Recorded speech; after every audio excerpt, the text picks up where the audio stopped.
Hello दोस्तों, कैसे हो? नमस्कार। आशा है कि आप सभी कुशल मंगल होंगे। आज हम एक नया टॉपिक, एक अलग सब्जेक्ट लेकर आए हैं। आज हम इतिहास का एक जो सबसे महत्वपूर्ण टॉपिक है, इस टॉपिक में से बहुत सारे क्वेश्चन पूछे जाते हैं। आज वो टॉपिक हम आज शुरू करने वाले हैं, जो है सिंधु घाटी सभ्यता के बारे में, या फिर इसे हड़प्पा सभ्यता भी कहते हैं, इसे सरस्वती सभ्यता भी कहते हैं। इनके बारे में हम पढ़ने वाले हैं, तो बने रहिएगा हमारे वीडियो में अंत तक। और वीडियो को लाइक, शेयर और सब्सक्राइब जरूर कर दीजिएगा, और ज़्यादा से ज़्यादा शेयर कीजिएगा। वीडियो को ज़्यादा से ज़्यादा शेयर कीजिएगा, जिससे और को भी इससे लाभ हो, और बिल्कुल अच्छी तरीके से, बिल्कुल साफ से चित्रों के माध्यम से समझेंगे। बिल्कुल आपको 100% आपको समझ में आएगा। तो चलिए वीडियो को शुरू करते हैं, नहीं तो वीडियो ज़्यादा लंबा हो जाएगा। तो सबसे पहले हम वीडियो को शुरू करते समय पहले सिंधु घाटी सभ्यता की उत्थान के बारे में पढ़ेंगे, कि कैसे सभ्यता हमारे सामने आई, कैसे इनके बारे में पता चला, कब पता चला।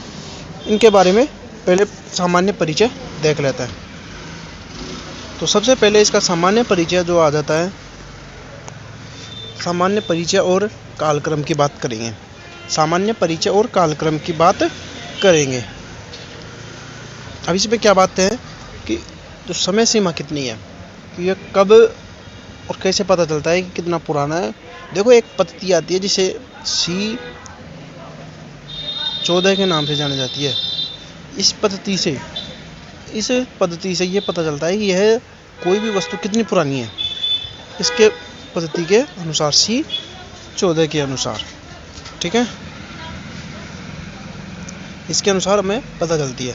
तो समय से रेडियो कार्बन भी बोलते हैं। रेडियो कार्बन C14 पद्धति के अनुसार इसका जो सर्वमान्य काल है, वो है 2500 ईसा पूर्व से 1750 ईसा पूर्व माना जाता है। 2500 ईसा पूर्व से 1750 ईसा पूर्व माना जाता है। ईसा पूर्व तो आप जानती हो क्या होता है, 1750 से उल्टी क्यों चलती है। अब देखते हैं इसका भौगोलिक विस्तार, कि ये कहाँ से कहाँ तक फैला हुआ है। यह सभ्यता क्या है कि त्रिभुजाकार है, ऐसे बनी हुई है, ऐसे त्रिभुजाकार, कुछ ऐसे है, ऐसे है, त्रिभुजाकार है, ठीक है, ट्रायंगुलर है, जो लगभग 13 लाख वर्ग किलोमीटर में फैली है। 13 लाख वर्ग किलोमीटर में फैली है। इसमें कौन कौन से आ गए? इसमें भारत भी आ गया, पाकिस्तान आ गया, अफगानिस्तान के हिस्से भी शामिल है। ये यहाँ पर फैली हुई है, नोट कर लो इसको, कहाँ कौन कौन से में फैली हुई है। और यहाँ पर जो पूछा जाएगा, इसमें ये पूछा जाएगा किस पद्धति के अनुसार पता चलता है और कब इसका काल है। और जो प्रश्न है इम्पोर्टेंट जो बता रहा हूँ वो यही है कि खोज 1921 में राय बहादुर दयाराम सानी ने हड़प्पा की खोज की, सर जॉन मार्शल के निर्देशन में की। सर जॉन मार्शल ने बोला था कि इसको खुदवाई शुरू करो। और इसका पता कैसे चला कि क्या हो रहा है, कि ट्रेन की जो पटरी होती है, वो ट्रेन पटरी बनाई जा रही थी रेगिस्तान में।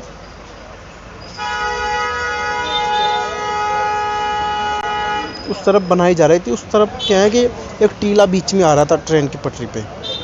उस टीले को उठाने पर वहाँ पे बहुत सारी ईंटें मिली, से वो पता चला कि ये वहाँ पे पते चलने के बाद में वहाँ पे आसपास में और खुदाई की गई। फिर इसके बाद में हमें ये पता चला कि ये पहले कोई सभ्यता थी यहाँ पर, जो अब नष्ट हो चुकी है, ठीक है। आगे देखते हैं कि कौन कौन से इलाकों में कहाँ पर कौन कौन सी नदी पर स्थान खोजे गए।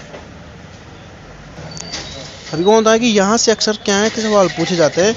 यहाँ से अक्सर क्या होता है, सवाल पूछे जाते हैं। स्थल है, नदी है, वर्तमान स्थान है, और मुख्य खोज।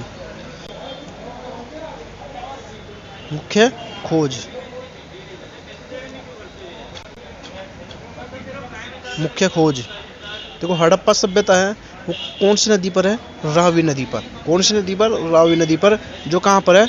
पंजाब, जो पाकिस्तान में भी है। और यहाँ पर क्या पाए गए थे? अन्न भंडार और कांसे के दर्पण। कांसे का कांच पाया गया था। ठीक है। मोहनजोदड़ो ये कहाँ कौन सी नदी पर है? सिंधु नदी पर, जो सिंध में है, पाकिस्तान में है। ये तो यहाँ पर पाया गया था। वो एक विशाल बड़ा सा एक नहाने का स्थान था और नर्तकी की मूर्ति थी, वो भी यहीं पर पाई गई थी मोहनजोदड़ो में। प्रश्न पूछा जाता है कि नर्तकी की मूर्ति कहाँ पर पाई गई थी, किसकी बनी हुई थी, ये प्रश्न पूछा जाता है, वो हम आगे चर्चा करेंगे। आगे है लोथल, ये कौन सी नदी पर है? भोगवा, जो गुजरात में है, भारत में। यहाँ पे गोदीवाड़ा और व्यापार के मुख्य केंद्र पाए गए थे। कालीबंगा कौन सी नदी पर है? घग्गर नदी पर। और वर्तमान में जो स्थान है वो क्या है? राजस्थान में हनुमानगढ़ में है। राजस्थान में हनुमानगढ़ में है। यहाँ पर क्या हुए थे? जूते हुए खेत मिले थे। यहाँ पर क्या हुए थे? जूते हुए खेत मिले थे। चूड़ियाँ यहाँ पर मिली थी। अग्निकुंड यहाँ पर मिले थे। धोलावीरा में कोई नदी नहीं थी और यह गुजरात में कच्छ के थी, कच्छ स्थान पर, जहाँ पर जल संचयन प्रणाली मिली थी, जहाँ पर जल संचयन की जल को इकट्ठा किया जाता था। देखो ये जो आपको चित्र दिख रहा होगा ना, ये आपको चित्र दिख रहा होगा, ये था एक इस बड़ा सा एक विशाल स्नानघर। ये एक स्नानघर था बड़ा सा, यहाँ पर लोग यहाँ पर क्या होते थे? नहाने आते थे। ऐसा बिल्कुल मिला था। और यहाँ पर देखो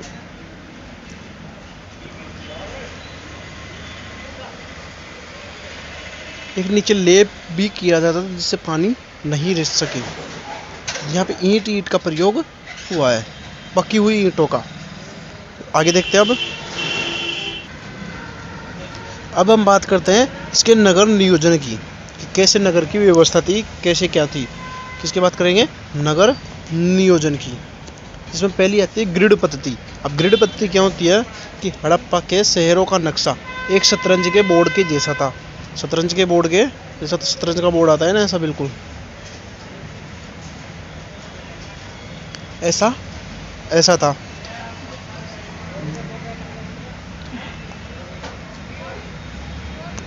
सड़कें क्या थी? एक दूसरे को समकोण पर काटती थी। समकोण जानते हो? 90 डिग्री पर, बिल्कुल ऐसे काटती थी सड़कें आपस में। और अब कैसे कटती है? अब ऐसे कटती है, यहाँ पर ऐसे घूम गया, ऐसे कटती है। अब 90 डिग्री पर काटती थी। इसे जाल पद्धति या ग्रिड पद्धति भी या ग्रिड सिस्टम भी कहा जाता है। प्रश्न पूछा जाता है। शहर को कई वर्गाकार या आयताकार खंडों में बांटा गया था। अब इस टाइम पर शहर कैसे होते हैं? कैसे भी करके, ऐसे भी करके। और पहले कैसे होते थे? बिल्कुल ऐसे आयताकार या फिर वर्गाकार ऐसे होते थे, ऐसे बटे हुए होते हैं। ये होती है ग्रिड पद्धति। ये होती है ग्रिड पद्धति। अब आगे देखते हैं नगर विभाजन की। नगर विभाजन, डिवीजन ऑफ द सिटी, कि शहर को कैसे बांटा गया है, नगर को कैसे बांटा गया था। अधिकांश शहर 2 भागों में बटे हुए होते थे। अधिकांश जो शहर है वो कितने भागों में बटे हुए होते थे? 2 भागों में बटे हुए होते थे। पहला कौन सा है? पश्चिमी टीला, और दूसरा होता है पूर्वी टीला। अब पश्चिमी टीला का मतलब है दुर्ग या किला, जहाँ पर दुर्ग होता था, जो किला होता था, वो होता है पश्चिमी टीला। और पूर्वी टीला वो होता है जहाँ पर निचला शहर, जहाँ पर लोग बाग रहते हैं, शहर रहते हैं, शहर। और जहाँ पर किला रहता है पश्चिमी टीला, और पूर्वी टीला निचला शहर। पश्चिमी टीला क्या होता है कि यह ऊंचाई पर बना एक छोटा सा हिस्सा था। एक छोटा सा किला बना हुआ था और ऊंचाई पर बना हुआ था। यहाँ संभवतः कौन रहते थे? कुछ शासक वर्ग या प्रशासनिक जो अधिकारी वगैरह रहते थे, राजा रहते थे होंगे। यहाँ पर कौन रहते होंगे? राजा या फिर कोई शासक रहते होंगे। यहाँ महत्वपूर्ण इमारतें जैसे विशाल स्नानागार और अन्नागार भी थे। यहाँ पर बहुत बड़े एक नहाने का स्थान भी पाया गया, जैसे कुंड, स्विमिंग पूल, अन्नगार जहाँ पर अन्न को रखा जाता था, अनाज भंडारण के लिए व्यवस्था भी देखी गई।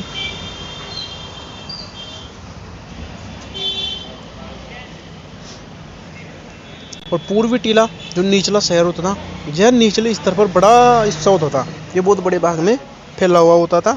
यहाँ आम नागरिक, व्यापारी और शिल्पकार रहते थे। काम करने वाले, मजदूरी करने वाले यहाँ पर रहते थे। और जो अधिकारी वगैरह थे ये पश्चिमी टीले पर या किले पर रहते थे। है समझ में? अब बात करते हैं आगे जल निकास प्रणाली की। जल निकास प्रणाली की, जल को क्या होता था, जहाँ पर जल इकट्ठा होता था उसको कैसे शहर से बाहर निकाला जाता था, उसके बारे में। यह इस सभ्यता का सबसे आधुनिक पक्ष है। आधुनिक पक्ष यानी कि जो इस टाइम पर सोचते ना, वो बहुत पहले ही सोच लिया गया था। वो क्या था कि हर घर से निकलने वाली छोटी नाली, हर घर से एक छोटी सी नाली निकलेगी जिसमें घर का पानी जाएगा, गंदा पानी, वो सड़क की बड़ी नाली से मिल जाएगी। सड़क जा रही है, वहाँ पर से क्या आएगी, थोड़ी बड़ी नाली आएगी, घर से निकलेगी नाली, फिर घर से निकलने के बाद में बड़ी नाली में आकर मिल जाएगी। ठीक है। जो नालियाँ होती थी वो पक्की ईंटों से बनी हुई होती थी नालियाँ, और पत्थर के सिल्लियों या ईंटों से ढकी हुई भी होती थी, ताकि वो उसमें कोई कचरा वचरा नहीं जाए, पानी नहीं रुके, इसलिए वहाँ पर उसको ढक दिया जाता था। नालियों की सफाई के लिए जगह जगह पर मैन होल बनाए गए थे। नालियों की सफाई के लिए जगह जगह पर क्या बनाए गए थे, मैन होल बनाए गए थे, जहाँ से सफाई होती थी, जहाँ से सफाई होती थी। अब देखते हैं आगे।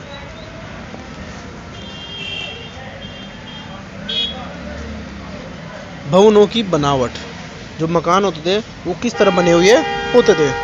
हड़प्पावासी अपने घरों का जो निर्माण है वो वैज्ञानिक तरीके से करते थे। कैसे करते थे वैज्ञानिक तरीके से? ईंटों का अनुपात, मकान बनाने में पक्की हुई ईंटों का प्रयोग होता था। ऐसा नहीं कि कोई कच्ची मिट्टी या किसी लीप लिया। जहाँ पर पक्की हुई ईंटों का प्रयोग होता था, जिनका निश्चित अनुपात 4:2:1, 4 तो उसकी लंबाई होती थी, 2 उसकी चौड़ाई होती थी और 1 उसकी ऊंचाई होती थी, ऐसे। ठीक है, ये होती थी, सभी ईंटों का ये अनुपात होता था। गोपनीयता, प्राइवेसी भी थी वहाँ पे। घरों के मुख्य दरवाजे मुख्य सड़क पर न खुलकर, जहाँ पर सड़क होती थी वहाँ पर नहीं खुलते थे, जहाँ पर सड़क होती थी वहाँ पर नहीं खुलते थे।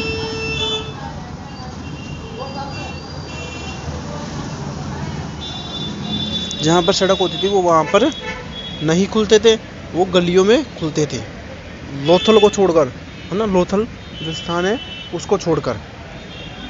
मुख्य द्वार से घर के आंगन का सीधा दृश्य नहीं दिखता था। मुख्य जो द्वार से घर का आंगन का सीधा दृश्य नहीं दिखता था, है ना। अगला है सुविधाएं। लगभग हर घर में अपना आंगन रहता था, अपनी रसोई रहती, अपना स्नान घर रहता था, और पानी के लिए कुआं भी होता था हर घर में। कुछ घर 2 मंजिला भी होते थे, जिनमें ऊपर जाने के लिए सीढ़ियाँ की भी व्यवस्था थी। ऐसे सब सिंधु घाटी सभ्यता थी। अब आगे बात करते हैं। विशाल स्नानागार, विशाल अन्नागार। अनाज सुरक्षित रखने के लिए बड़े बड़े कोठार या अन्नागार बनाए जाते थे। मोहनजोदड़ो का अन्नागार सबसे बड़ी इमारतों में से एक था। इनके पास चबूतरे बने होते थे, जहां अनाज की कुटाई होती थी। जहां अनाज की क्या होती थी? कुटाई होती थी, कूटते थे अनाज को, इनकी होती थी। आगे देखते हैं। आगे बात करते हैं मुहरों के बारे में। आगे बात करते हैं मुहरों के बारे में बात करते हैं कि मोहरे जो सिक्के थे वो कैसे थे। खुदाई के दौरान लगभग 2000 से भी ज़्यादा मुहरे मिली, सिक्के मिले। ये मोहरे न केवल कला का नमूना थी, बल्कि व्यापारिक सुरक्षा का भी साधन थी। देखो बनावट और सामग्री। अधिकांश मोहरे सेल खड़ी नामक नरम पत्थर से बनी थी।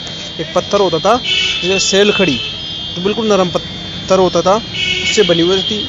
इसके अलावा हाथी दांत, मिट्टी और तांबे की मुहरे भी मिली। हाथी के दांतों की मुहरे मिट्टी की मिली होती थी, जिसे टेराकोटा भी कहते हैं। मिट्टी के बर्तन भी मिले थे। आकार, ये मुख्य रूप से चौकोर होती थी, 4 कोनों की होती थी, आयताकार। लेकिन कुछ गोलाकार और बेलनाकार मोहरे भी मिली थी, जो कुछ बेलनाकार थी, गोलाकार थी, ऐसे भी हमें मिली थी। बात करते हैं आगे अंकन। डिजाइन कैसी थी? मोहरों पर एक तरफ किसी जानवर का चित्र था, मोहर होती है ना मोहर, एक तरफ तो किसी जानवर का चित्र था और दूसरी तरफ लिपि में कुछ लिखा हुआ होता था जिसे पढ़ नहीं पाए, वो चित्रात्मक लिपि होती है। सबसे अधिक एक श्रृंगी, एक सींग वाला बैल, बहुत प्रसिद्ध है, पूछा जाता है प्रश्न कि एक सींग वाला बैल वाले चित्र मिले हैं। इसके अलावा हाथी, बाघ, भैंसा और गेंडे के चित्र भी मिले थे।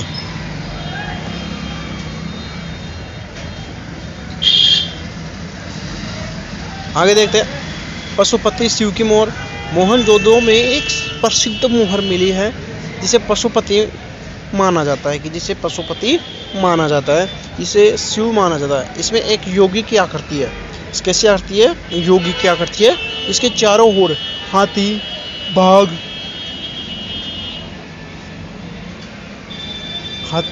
बाघ, गेंडा और भैंसा बने हैं। एक योगी बैठा है जिसके चारों ओर कौन खड़े हैं? हाथी, बाघ, गेंडा और भैंसा बने हुए हैं। और उन्हें किसकी उपाधि की गई है? पशुपति की है, पशुपति। और पशुपति कौन है? शिव के बारे में बात की गई है। अब बात करते हैं आगे उपयोग। इनका उपयोग सामान की गांठों पर छाप लगाने के लिए किया जाता था। सामान की जो गांठें बंधी होती थी उनके ऊपर मोहर थप्पा लगाने के लिए किया जाता ताकि यह सुनिश्चित हो सके कि सामान के साथ छेड़छाड़ नहीं हुई है, कि अपनी सिग्नेचर वहाँ पर कर देते कि सामान के साथ कोई छेड़छाड़ नहीं हो। ये हो गई मोहरे के बारे में। अब देखते हैं लिपि कैसी थी।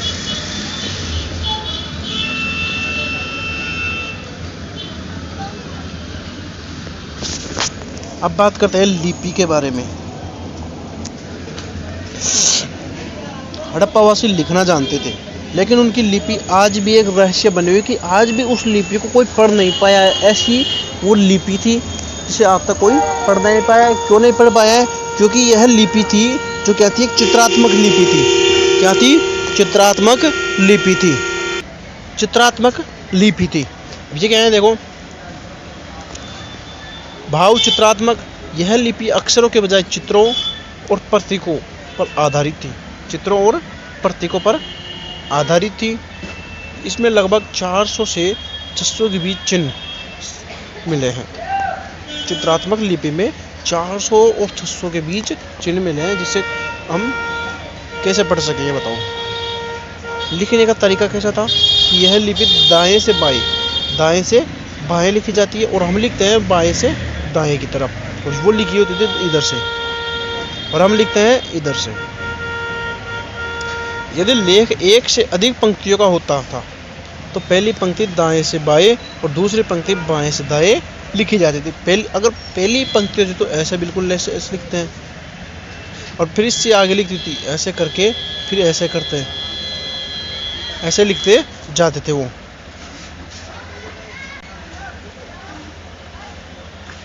ऐसे लिखते थे।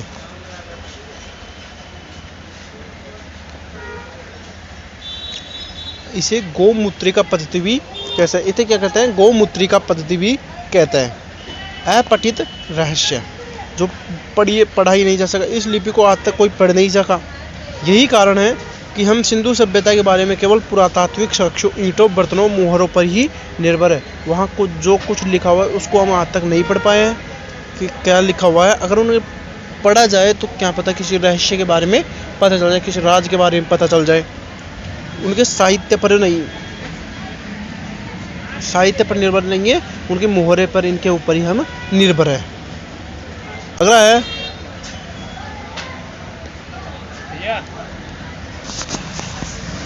अब आगे देखते हैं सबसे बड़ा लेख। क्या देखेंगे? सबसे बड़ा लेख धोलावीरा से एक साइन बोर्ड जिसका बड़ा शिलालेख मिला है, जिसमें 10 बड़े अक्षरों का प्रयोग हुआ है। धोलावीरा में साइन बोर्ड, याद रखना, इसे नोट कर लीजिएगा। धोलावीरा में साइन बोर्ड।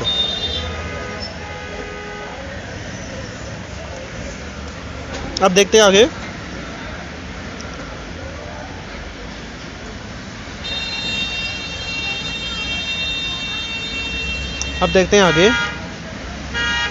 मोहरे और लिपि की झलक। मुख्य सामग्री सेल खड़ी थी। प्रसिद्ध आकृति कौन सी है? एक सींग वाला पशु। लिपि का स्वरूप कैसा है? चित्रात्मक। और लेखन दिशा क्या है? दाएं से बाएं। ये इंपॉर्टेंट है, नोट कर लीजिएगा इसे। आगे चलते हैं। अब उनकी कला के बारे में जानते हैं। शिल्प कला, धातु कला, इनके बारे में जानते हैं। पहले हम जानते हैं धातु कला के बारे में, मेटल क्राफ्ट, इसके बारे में जानते हैं। हड़प्पावासी कांसा, ब्रॉन्ज बनाने की विधि जानते थे। तांबा और टिन मिलाकर। कांसा कैसे बनता है? तांबा और टिन मिलाकर बनता है ना। अब यहाँ पे क्या है? धातु की एक नर्तकी मिली थी। क्या मिली थी? नर्तकी मिली थी। ये इंपॉर्टेंट है, पूछा जाता है नर्तकी के बारे में कि नर्तकी की मूर्ति मोहनजोदड़ो से मिली है मूर्ति धातु शिल्प का एक सबसे बेहतरीन उदाहरण है। इसे लुप्त मोम विधि से बनाया गया था। ये इंपॉर्टेंट है, किस विधि से बनाया गया था? लुप्त मोम विधि से। और कहाँ पर मिला था? मोहनजोदड़ो में मिली थी नर्तकी की मूर्ति। ठीक है। तांबे के उपकरण, उन्होंने तांबे के दर्पण, छेनी, चाकू और मछली पकड़ने के कांटे भी बनाए तांबे के उपकरण से। क्या क्या बनाए थे? छेनी, चाकू और मछली पकड़ने के कांटे भी वहाँ पर बने ही थे। आगे देखते हैं।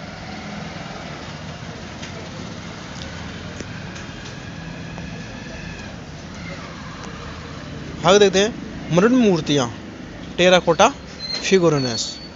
आग में पकाई गई मिट्टी को क्या कहते हैं? टेराकोटा। बहुत बार प्रश्न पूछा जाता है टेराकोटा क्या होता है? टेराकोटा क्या होता है? आग में पकाई गई मिट्टी को क्या कहते हैं? टेराकोटा कहते हैं। जैसे कुम्हार बनाता है ना, बर्तन बना फिर उसको आग में पकाता है, तो वो क्या होता है? टेराकोटा कहलाती है वो पद्धति। ठीक है। नारी मरण मूर्तियाँ, भारी संख्या में नारी की मूर्तियाँ मिली हैं जो संभवतः मातृ देवी के प्रतीक है, जो किसी माता का प्रतीक मानी जाती है। किसी ये कोई क्या है? माता है, ये ऐसे मानी जाती है। और भारी संख्या में, बहुत सारी संख्या में स्त्री की मिली है, मूर्तियाँ मिली है। खिलौने भी वहाँ पर मिले हैं। बैलगाड़ी, सीटी, झुनझुने और जानवरों की आकृतियाँ मिली हैं, जो दर्शाते हैं कि बच्चों के मनोरंजन का भी पूरा ध्यान, कि वहाँ पे बच्चों के खेल का भी ध्यान रखा जाता था। बच्चे खेलते भी थे। सिंधु घाटी सभ्यता में क्या करते थे?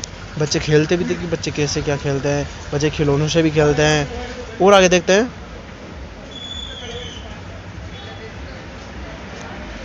और उनके आभूषण भी थे, मन के और आभूषण, बीड्स एंड ऑर्नामेंट्स। हड़प्पा के लोग साज सज्जा के बहुत ध्यान रखते थे। आपस में श्रृंगार में भी बहुत रुचि रखते थे, वो सजने धजने में, मेकअप करने में। देखो मन के बीड्स, सोने चांदी तांबे के अलावा कीमती पत्थर जैसे कार्वेलियन, लाल पत्थर होता है ये कार्वेलियन, लेपिस लाजुली जो नीला पत्थर होता है, और शंख से मन के बनाए जाते थे, यानी मणि बनाए जाते थे। मणि क्या बनाए जाते हैं? मणि। आगे है कारखाने। लोथल और चन्नूदड़ों में मन के बनाने के बड़े कारखाने मिले हैं। कहाँ पर मिले हैं? लोथल और चन्नूदड़ों में इनके कारखाने मिले हैं। विविधता, स्त्री और पुरुष दोनों ही हार, कंगन और अंगूठी, कुंडल पहनते थे। क्या मिली है? स्त्री और जो पुरुष है दोनों ही क्या पहनते थे? गले में हार भी पहनते थे, कंगन, अंगूठी भी आप पहनते थे, कुंडल भी पहनते थे। ये सब वो फैशन भी उनके जब भी थी और अब भी है। हाँ, फैशन भी वहाँ पर चलती थी। आगे देखते हैं। मृदभांड, बहुत बार पूछा जाता है इसमें से। मृदभांड एग्जीक्यूशन। मृदभांड, यहाँ मिट्टी के बर्तन अपनी विशेष शैली के लिए जाने जाते हैं। बनावट, ये बर्तन चाक पर बनाए जाते थे। मृदभांड। रंग कैसा होता था? अधिकतर बर्तन लाल रंग के होते थे, जिन पर काले रंग से ज्यामितीय आकृतियाँ, पेड़ पौधे और जानवरों के चित्र बने हुए होते थे। वहाँ पर उसके ऊपर क्या अलग अलग चित्र बनाए जाते थे। प्रकार, अनाज रखने के बड़े मटके से लेकर छोटे प्याले और छेद वाले बर्तन भी मिले हैं। अनाज रखने के बड़े मटके से लेकर छोटे प्याले और छेद वाले बर्तन भी मिले हैं।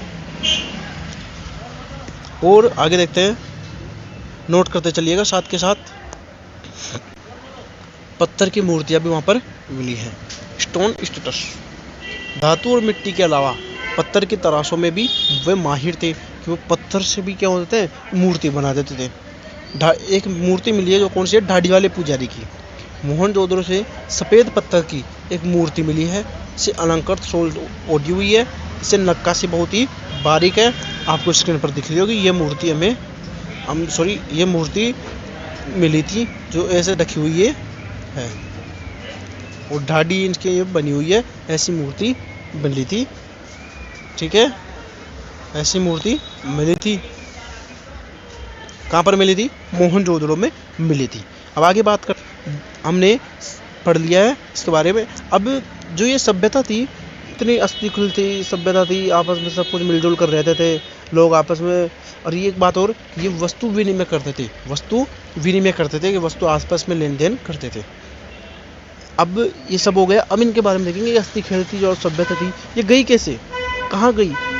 अलग अलग इतिहासकारों ने इसका अलग अलग विचार लगाया है, तो देखते हैं।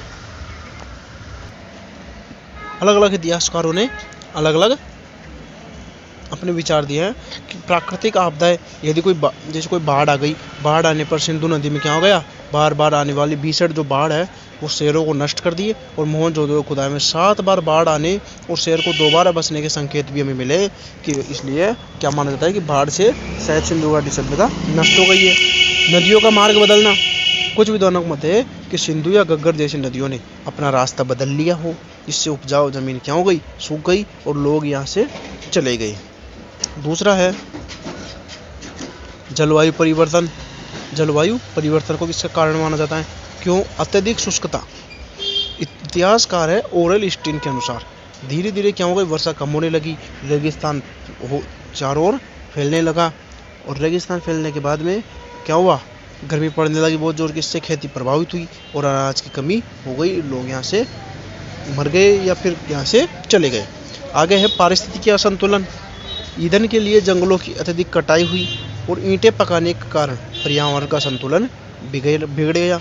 ईंटों को पकाने के लिए तो आग का प्रयोग किया जाता था। अब आग का प्रयोग करने के लिए जंगलों की कटाई होने से पारिस्थितिकी संतुलन बिगड़ गया और वो कुछ ना कुछ ऐसा कुछ हो गया जो ये नष्ट हो गई। आगे देखते हैं। इतिहासकार बताते हैं कि कोई महामारी भी आई थी। मोहनजोदड़ो से मिले कंकालों के अध्ययन से हमें मिला है कि वहाँ मलेरिया जैसी कोई घातक बीमारी फैली हुई, जिससे बड़ी आबादी को ख़त्म कर दिया। कि यहाँ पर क्या है, कोई बड़ी बीमारी फैल गई, जैसे मलेरिया के बारे में मिला है। तो मलेरिया के बारे में मिला है, ऐसी कोई बीमारी फैली गई जिससे आधे से ज़्यादा लोग वहाँ पे मर गए और कुछ लोग वो बचे होंगे जो वहाँ से बीमारी से बचने के लिए यहाँ से पलायन कर गए। आगे देखते हैं।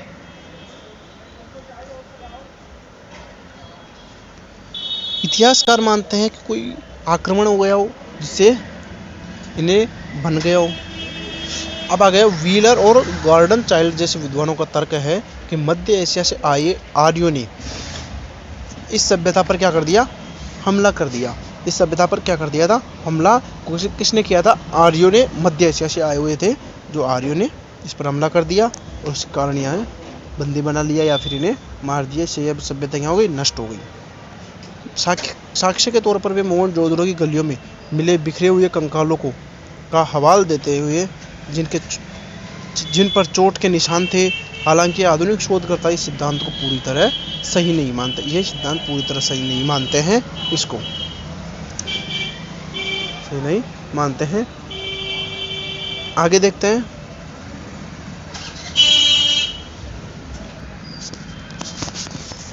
हैं। प्रशासनिक शिथिलता।